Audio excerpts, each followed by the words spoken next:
আচ্ছা স্যার, এই যে ভারতে বিমান ক্রাশ হইছে, সেটাকে আপনি কোন দৃষ্টিতে দেখছেন?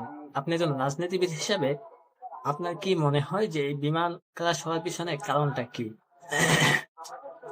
আসলে বলতে গেলে এখানে অনেক কথাই আছে। এই যে বিমান ক্রাশ করলো, এটা হলো আপনার একটা অসতর্কতা।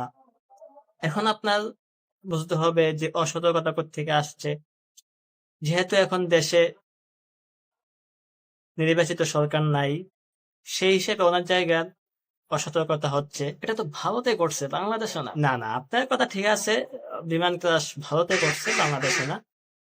কিন্তু এটা তো একটা অসতর্কতার কারণে হয়েছে। আর অসতর্কতা আসে আপনার নির্বাচিত সরকার না থাকার ফলে। সুতরাং এটার সমাধান একটাই হতে পারে, যত দ্রুত সম্ভব নির্বাচন দেওয়া।